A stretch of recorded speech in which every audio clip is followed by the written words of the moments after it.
고관절 수술 후 한 번 넘어지게 되면 환우의 회복은 몇 주씩 뒤로 밀립니다.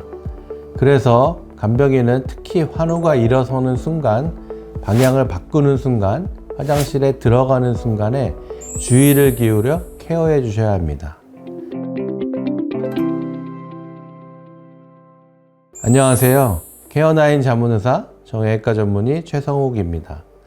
오늘은 케어9 간병백서 정형외과 편 두 번째 시간으로 고관절 골절과 인공고관절 수술 후 환우 간병의 핵심 조치 포인트를 살펴보겠습니다.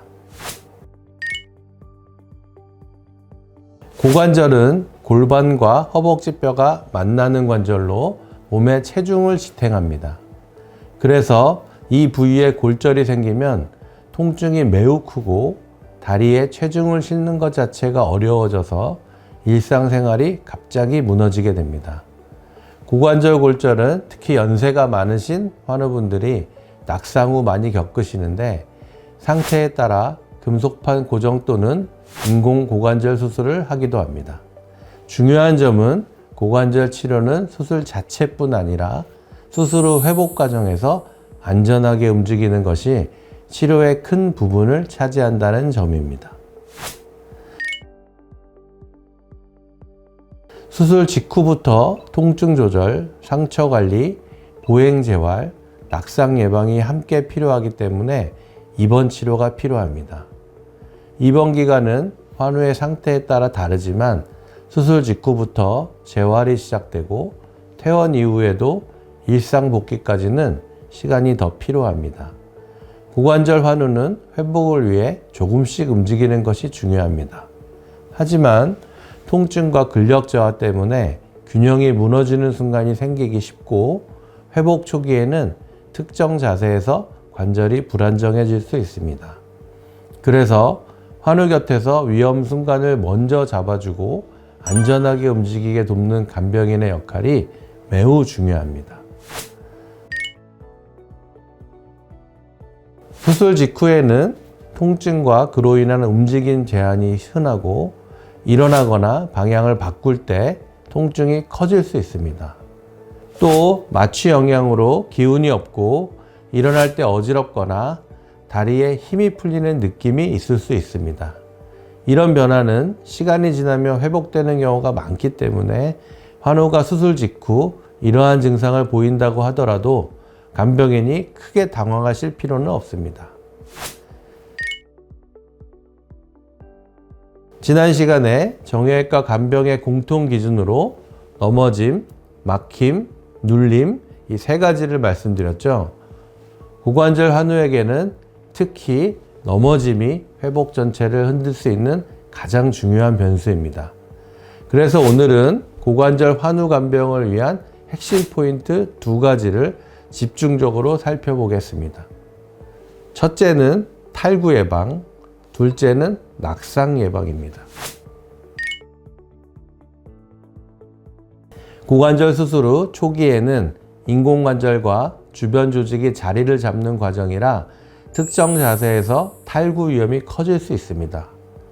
물론 병원에서 안내받은 지침을 따르는 것이 가장 우선입니다.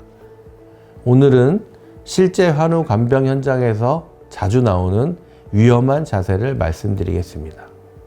첫째, 다리를 꼬는 자세.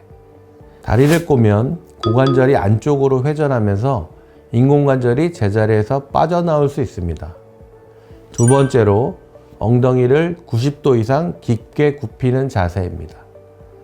엉덩이를 깊게 굽히면 관절 앞쪽 공간이 좁아지면서 인공관절이 앞으로 밀려 탈구될 수 있습니다. 그래서 간병인은 환우에게 말로만 주의를 주는 것이 아니라 이 동작들을 하지 않는 환경을 만들어주는 것이 중요합니다. 그래서 환우가 자세를 바꿀 때 간병인은 환우가 다리만 따로 비틀어 돌리지 않게 하고 몸을 회전할 때는 몸통과 골반이 같이 움직일 수 있도록 옆에서 속도를 맞춰 주셔야 합니다. 그리고 앉을 때는 너무 낮은 의자나 깊게 푹 꺼지는 자리는 피하는 게 안전합니다. 이 두 자세 모두 아프면 그때 멈추는 것이 아닙니다. 처음부터 만들지 않는 것이 핵심입니다. 고관절 환우에게 낙상은 회복 과정을 크게 후퇴시킬 수 있는 중대한 사건입니다. 그래서 간병인은 환우의 낙상이 가장 빈번하게 발생하는 침대에서 일어나는 순간, 방향을 바꾸는 순간, 화장실에서 앉고 일어나는 순간을 주의 깊게 케어해 주셔야 합니다. 간병인에게 특히 중요한 것은 3가지입니다. 첫째, 서두르지 않게 속도를 잡아주는 것. 천천히요 라고 말만 하는 게 아니라 환우가 일어설 때 중간에 잠깐 멈추는 호흡을 넣어줍니다.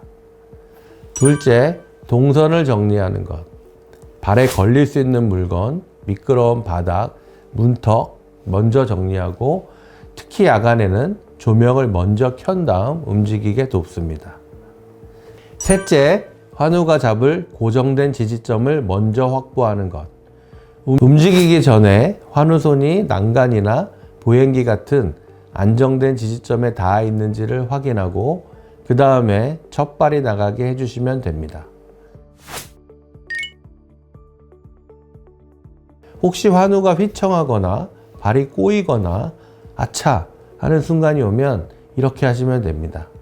첫째, 바로 멈추게 합니다. 괜찮아요. 잠깐만 멈춰요. 둘째, 환우를 앉히거나 기대게 합니다. 가까운 의자나 침대 또는 안정된 지지물 쪽으로 이동합니다. 셋째, 통증이나 어지러움, 다리 힘을 짧게 확인합니다. 어디가 갑자기 더 아프세요? 어지러우세요? 다리에 힘이 빠져요? 이 3가지 중 하나라도 뚜렷하면 그 다음은 무리해서 다시 걷지 않게 하는 게 좋습니다. 고관절 수술 환우를 간병하실 때 다음과 같은 상황은 바로 의료진에게 알려줘야 합니다. 낙상, 미끄러짐, 침대에서 내려오다 주저앉는 등 사고가 있었던 경우, 갑자기 통증이 확 올라가고 체중을 못 싣거나 다리가 이상하다 표현을 하는 경우, 다리 모양이 평소와 다르게 보이거나 움직일 때 극심한 통증으로 자세가 안 나오는 경우, 한쪽 다리가 유독 붓고 아픈 흐름이 새로 생기는 경우. 오늘은 고관절 골절, 인공고관절 수술 환우를 케어할 때 꼭 필요한 간병 포인트를 정리해 봤습니다. 핵심은 2가지입니다. 첫째, 탈구 예방을 위해 대표 금기 자세를 피하도록 동작을 단순하게 만든다. 둘째, 낙상을 방지하기 위해 환우의 속도, 동선, 지지점을 먼저 잡아준다. 그리고 휘청하는 순간에는 우선 멈추고 확인한다. 마지막으로 사고가 있거나 갑자기 통증이 늘거나 보행 능력이 확 꺾이면 그때는 바로 의료진에게 알려주시면 됩니다. 다음 시간에는 무릎 인공관절, 무릎 수술 환우로 넘어가서 붓기, 통증의 흐름과 보행 적응에서 간병인이 실제로 어떻게 도와야 하는지를 정리해 드리겠습니다. 간병인이 정확히 알수록 환우의 회복이 더 안전하게 진행될 수 있습니다. 오늘 배운 내용을 꼭 현장에서 적용해 보시길 바랍니다. 감사합니다.